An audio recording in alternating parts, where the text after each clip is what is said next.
ನಮಸ್ಕಾರ. ದಕ್ಷಿಣ ಭಾರತದ ಇತಿಹಾಸ ಅಂದ್ರೆ ಸಾಮಾನ್ಯವಾಗಿ ಒಂದೆರಡು ಸಾಮ್ರಾಜ್ಯಗಳ ಹೆಸರು ನೆನಪಿಗೆ ಬರುತ್ತೆ. ಆದರೆ ಇತಿಹಾಸದ ದಿಕ್ಕನ್ನೇ ಬದಲಿಸಿದ, ಆದರೆ ಅಷ್ಟಾಗಿ ಚರ್ಚೆಗೆ ಬರದೇ ಇರೋ 3 ಮಹಾಶಕ್ತಿಗಳ ಜಗತ್ತಿಗೆ ಇವತ್ತು ಪಯಣಿಸೋಣ. ಪಲ್ಲವರು, ರಾಷ್ಟ್ರಕೂಟರು ಮತ್ತು ಚೋಳರು. ಇವರದ್ದು ಕಲ್ಲಿನಿಂದ ಶುರುವಾಡಿ ಸಮುದ್ರದವರೆಗೂ ಹಬ್ಬಿದ ಒಂದು ರೋಚಕ ಕಥೆ. ಹಾಗಾದ್ರೆ ಶತಮಾನಗಳ ಕಾಲ ದಕ್ಷಿಣ ಭಾರತದ ರಾಜಕೀಯ, ಕಲೆ, ಸಂಸ್ಕೃತಿ ಹೀಗೆ ಎಲ್ಲದರ ಮೇಲೂ ತಮ್ಮದೇ ಆದ ಒಂದು ಅಳಿಸಲಾಗದ ಛಾಪು ಮೂಡಿಸಿದ ಆ ಸಾಮ್ರಾಜ್ಯಗಳು ಯಾವುವು? ಬನ್ನಿ, ಈ ಪ್ರಶ್ನೆಗೆ ಉತ್ತರ ಹುಡುಕ್ತಾ ಒಂದು ಅದ್ಭುತ ಐತಿಹಾಸಿಕ ಪಯಣ ಶುರು ಮಾಡೋಣ. ಇತಿಹಾಸ ಅಂದ್ರೇನೆ ಹಾಗೆ, ಹಳೆಯ ದಾಖಲೆಗಳಲ್ಲಿ ಅಡಗಿರೋ ಒಂದು ದೊಡ್ಡ ಪಜಲ್ ಇದ್ದಾಗೆ. ನಮ್ಮ ಇವತ್ತಿನ ಪಯಣಕ್ಕೆ ಈ ದಾಖಲೆಗಳೇ ದಾರಿದೀಪ. ಇದರಲ್ಲಿರೋ ಒಂದೊಂದು ಸುಳಿವನ್ನು ಒಟ್ಟು ಸೇರಿಸಿ ಈ ಮಹಾನ್ ಸಾಮ್ರಾಜ್ಯಗಳ ಕಥೆಯನ್ನ ಮತ್ತೆ ಕಟ್ಟೋಣ.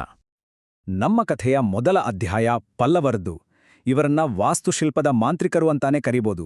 ದಕ್ಷಿಣ ಭಾರತದ ಆರಂಭಿಕ ಸಾಮ್ರಾಜ್ಯಗಳನ್ನ ಕಟ್ಟಿದವರು. ಇವರ ಕಥೆಯಂದ್ರೆ ಅದು ಕಲ್ಲಿನಲ್ಲಿ ಕೆತ್ತಿದ ಒಂದು ಮಹಾಕಾವ್ಯ. ಇವರ ಕತೆ ಶುರುವಾಗಿದ್ದು ಕ್ರಿಸ್ತಶಕ 4ನೇ ಶತಮಾನದಲ್ಲಿ. ತಮಿಳುನಾಡಿನಲ್ಲಿ ಅಧಿಕಾರಕ್ಕೆ ಬಂದ ಇವರ ಸಾಮ್ರಾಜ್ಯ 7ನೇ ಶತಮಾನದಲ್ಲಿ ನರಸಿಂಹವರ್ಮ ಅನ್ನೋ ಮಹಾನ್ ರಾಜನ ಕಾಲದಲ್ಲಿ ತನ್ನ ವೈಭವದ ಪೀಕುಗೆ ತಲುಪುತ್ತೆ. ಅವರ ಖ್ಯಾತಿ ಎಷ್ಟಿತ್ತಂದ್ರೆ ಚೀನಾದ ಫೇಮಸ್ ಟ್ರಾವೆಲರ್ UN ಸಾಂಗ್ ಕೂಡ ಇವರ ರಾಜ್ಯಕ್ಕೆ ಭೇಟಿ ಕೊಟ್ಟಿದ್ದ. ಪ್ರತಿಯೊಂದು ದೊಡ್ಡ ಸಾಮ್ರಾಜ್ಯಕ್ಕೂ ಒಬ್ಬ ದೊಡ್ಡ ಪ್ರತಿಸ್ಪರ್ಧಿ ಇರ್ತಾನಲ್ವಾ? ಪಲ್ಲವರಿಗೆ ಅದು ಚಾಲುಕ್ಯರು. ಈ ಫೈಟಿನಲ್ಲಿ ಪಲ್ಲವ ರಾಜ 1ನೇ ಮಹೇಂದ್ರವರ್ಮ ಚಾಲುಕ್ಯರ 2ನೇ ಪುಲಿಕೇಶಿ ಹತ್ರ ಸೋತೋಗ್ತಾನೆ. ಆದರೆ ಕಥೆ ಅಲ್ಲಿಗೆ ಮುಗಿಲಿಲ್ಲ. ಆ ಸೋಲಿಗೆ ಸೇಡು ತೀರಿಸ್ಕೊಂಡಿದ್ದು ಅವನ ಮಗ 1ನೇ ನರಸಿಂಹವರ್ಮ.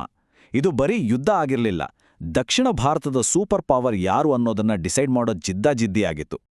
ಈ 1ನೇ ನರಸಿಂಹವರ್ಮ ಬರೆಯೊಬ್ಬ ಯೋಧ ಆಗಿರಲಿಲ್ಲ, ಅವನೊಬ್ಬ ಗ್ರೇಟ್ ಬಿಲ್ಡರ್. ಕ್ರಿಸ್ತಶಕ 630ರಿಂದ 668ರವರೆಗೆ ಆಳಿದ ಈತ ತನ್ನ ನೌಕಾಪಡೆಯನ್ನ ಸಿಲೋನ್ ಅಂದ್ರೆ ಇವತ್ತಿನ ಶ್ರೀಲಂಕಾವರೆಗೂ ಕಳಿಸಿದ್ದ. ಅಷ್ಟೇ ಅಲ್ಲ, ಇವತ್ತಿಗೂ ಇಡೀ ಜಗತ್ತನ್ನ ಬೆರಗುಗೊಳಿಸೋ ಮಹಾಬಲಿಪುರಂ ಅನ್ನೋ ಅದ್ಭುತ ಪೋರ್ಟ್ ಸಿಟಿಯನ್ನ ಕಟ್ಟಿದ ಕೀರ್ತಿ ಅವನಿಗೆ ಸಲ್ಲಬೇಕು. ಹ್ಯುಯೆನ್ ಸಾಂಗ್ ನೋಡಿದ್ದು ಇದೇ ವೈಭವವನ್ನ. ಪಲ್ಲವರ ಕಲಾತ್ಮಕತೆಗೆ ಫೈನಲ್ ಪ್ರೂಫ್ ಅಂದ್ರೆ ಅದು ಮಹಾಬಲಿಪುರಂ. ಇಲ್ಲಿ ಇಡೀ ದೇವಸ್ಥಾನಗಳನ್ನೇ ಒಂದೇ ಬಂಡೆಯಿಂದ ಕೆತ್ತಿದ್ದಾರೆ. ಯೋಚನೆ ಮಾಡಿ, ಇದನ್ನೇ ಸಪ್ತಪಗೋಡಗಳು ಅಂತ ಕರೆಯೋದು. ಇದು ವಾಸ್ತುಶಿಲ್ಪ ಅಲ್ಲ, ಕಲ್ಲಿಗೆ ಜೀವ ತುಂಬಿದ ಕಲೆಗಾರಿಕೆ. ಅವರ ಗ್ರೇಟ್ನೆಸ್ ಕೇವಲ ಯುದ್ಧ ಮತ್ತು ಕಲೆಗೆ ಮಾತ್ರ ಸೀಮಿತ ಆಗಿರಲಿಲ್ಲ. ಅಡ್ಮಿನಿಸ್ಟ್ರೇಷನ್ನಲ್ಲೂ ಅವರು ತುಂಬಾ ಮುಂದೆ ಇದ್ರು. ಊರ್ ಮತ್ತು ಮಹಾಸಭಾ ಅನ್ನೋ 2 ರೀತಿಯ ಗ್ರಾಮ ಸಮಿತಿಗಳ ಮೂಲಕ ಲೋಕಲ್ ಗವರ್ನೆನ್ಸ್ಗೆ ಸ್ವಾಯತ್ತತೆ ಕೊಟ್ಟಿದ್ರು. ಅಂದ್ರೆ ಸಾವಿರಾರು ವರ್ಷಗಳ ಹಿಂದೆಯೇ ಡಿಸೆಂಟ್ರಲೈಸ್ಡ್ ಅಡ್ಮಿನಿಸ್ಟ್ರೇಷನ್ ಜಾರಿಯಲ್ಲಿತ್ತು. ಅದ್ಭುತ ಅಲ್ವಾ? ಸರಿ, ಪಲ್ಲವರು ಕರಾವಳಿಯ ಕಿಂಗ್ಸ್ ಆಗಿದ್ರೆ ದಕ್ಷಿಣಾಪಥದ ಹೃದಯ ಭಾಗ ಅಂದ್ರೆ ಡೆಕ್ಕನ್ ಪ್ರಸ್ಥಭೂಮಿಯಲ್ಲಿ ಮತ್ತೊಂದು ಮಹಾನ್ ಶಕ್ತಿ ಹುಟ್ಕೊಳ್ತಿತ್ತು. ಅವರೇ ರಾಷ್ಟ್ರಕೂಟರು, ಒಳನಾಡಿನ ಮಹಾನ್ ಸಾಮ್ರಾಜ್ಯ ನಿರ್ಮಾಪಕರು. ರಾಷ್ಟ್ರಕೂಟರ ಕಾಲ ಅಂದ್ರೆ ಅದು ಕನ್ನಡ ಸಾಹಿತ್ಯದ ಒಂದು ಸುವರ್ಣಯುಗ ಅಂತಲೇ ಹೇಳ್ಬೋದು. ಅವರ ಆಶ್ರಯದಲ್ಲೇ ಆದಿಕವಿ ಪಂಪ ವಿಕ್ರಮಾರ್ಜುನ ವಿಜಯ ಬರೆದಿದ್ದು. ಸ್ವತಃ ರಾಜ 1ನೇ ಅಮೋಘವರ್ಷನೇ ಒಬ್ಬ ದೊಡ್ಡ ವಿದ್ವಾಂಸ. ಕನ್ನಡದ ಮೊದಲ ಗ್ರಾಮರ್ ಬುಕ್ ಅಂತ ಹೇಳಬಹುದಾದ ಕವಿರಾಜ ಮಾರ್ಗ ರಚನೆಯಾಗಿದ್ದೇ ಅವನ ಆಸ್ಥಾನದಲ್ಲಿ. ಅಷ್ಟೇ ಅಲ್ಲ, ಸಾಲೋಟಗಿ, ಮನಗೋಳಿಯಂತಹ ಊರುಗಳು ದೊಡ್ಡ ಎಜುಕೇಷನ್ ಹಬ್ಗಳಾಗಿದ್ವು. ಸಾಹಿತ್ಯ ಅಷ್ಟೇ ಅಲ್ಲ, ಶಿಲ್ಪಕಲೆಯಲ್ಲೂ ಇವರದು ಎತ್ತಿದ ಕೈ. ಎಲ್ಲೋರ ಮತ್ತೆ ಎಲಿಫೆಂಟಾದಲ್ಲಿ ದೊಡ್ಡ ದೊಡ್ಡ ಬಂಡೆಗಳನ್ನು ಕೊರೆದು ಮಾಡಿರೋ ಗುಹಾಂತರ ದೇವಾಲಯಗಳನ್ನು ನೋಡಿದರೆ ಅವರ ಕಲಾ ವೈಭವಕ್ಕೆ ಮತ್ತೆ ಇಂಜಿನಿಯರಿಂಗ್ ಸ್ಕಿಲ್ಸ್ಗೆ ಇವತ್ತಿಗೂ ಇಡೀ ಜಗತ್ತೇ ತಲೆಬಾಗುತ್ತೆ. ಇತಿಹಾಸ ಯಾವಾಗ್ಲೂ ಒಂದೇ ರೀತಿ ಇರಲ್ಲ ಅಲ್ವಾ? ಪವರ್ ಶಿಫ್ಟ್ ಆಗ್ತಾನೇ ಇರುತ್ತೆ. ಕ್ರಿಸ್ತಶಕ 947ನಲ್ಲಿ ನಡೆದ ತಕ್ಕುಳಂ ಯುದ್ಧ ಇದಕ್ಕೆ ಬೆಸ್ಟ್ ಎಕ್ಸಾಂಪಲ್. ಈ ಯುದ್ಧದಲ್ಲಿ ರಾಷ್ಟ್ರಕೂಟರ 3ನೇ ಕೃಷ್ಣ ಆಗ ತಾನೇ ಮೇಲೆ ಬರ್ತಿದ್ದ ಚೋಳಶಕ್ತಿಯನ್ನ ಸೋಲ್ಸ್ಬಿಡ್ತಾನೆ. ಇದು ಆ ಕಾಲದ ಪೂರ್ತಿ ಪೊಲಿಟಿಕಲ್ ಸಿನೇರಿಯೋವನ್ನೇ ಬದಲಾಯಿಸಿದ ಒಂದು ಟರ್ನಿಂಗ್ ಪಾಯಿಂಟ್.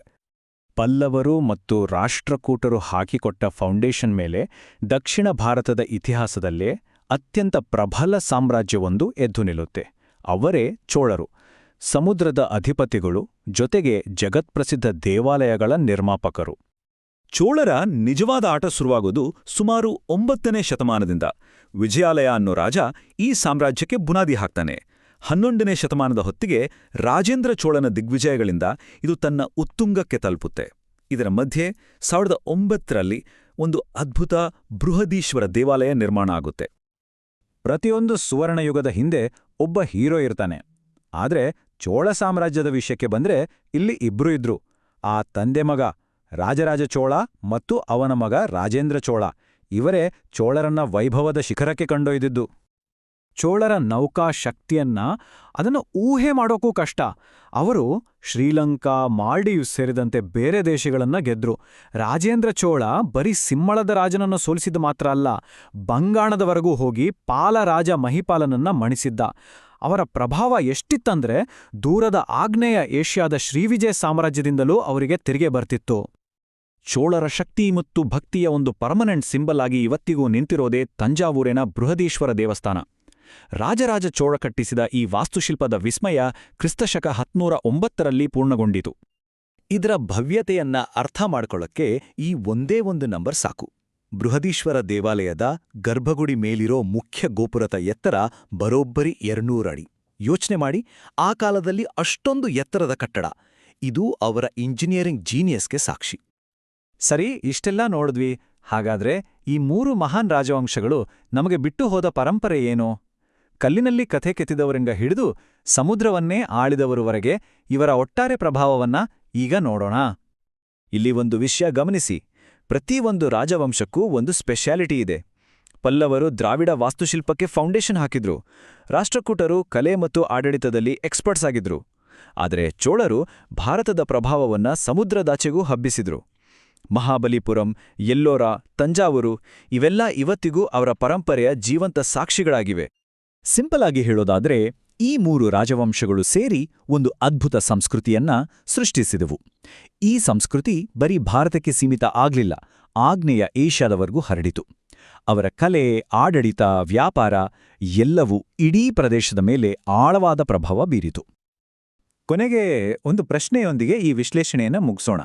ಕಲೆ, ಆಡಳಿತ ಮತ್ತು ವ್ಯಾಪಾರದಲ್ಲಿ ಈ ಸಾಮ್ರಾಜ್ಯಗಳು ಬಿಟ್ಟುಹೋದ ಪರಂಪರೆ ಇವತ್ತಿನ ದಕ್ಷಿಣ ಏಷ್ಯಾದ ಮೇಲೆ ಇನ್ನೂ ಹೇಗೆ ಪ್ರಭಾವ ಬೀರ್ತಿದೆ ಅಂತ ಅನ್ಸುತ್ತೆ? ಇದ್ರ ಬಗ್ಗೆ ಯೋಚನೆ ಮಾಡೋದು ನಮ್ಮ ಇತಿಹಾಸವನ್ನ ಇನ್ನಷ್ಟು ಚೆನ್ನಾಗಿ ಅರ್ಥ ಮಾಡ್ಕೊಳ್ಳೋಕೆ ಸಹಾಯ ಮಾಡುತ್ತೆ.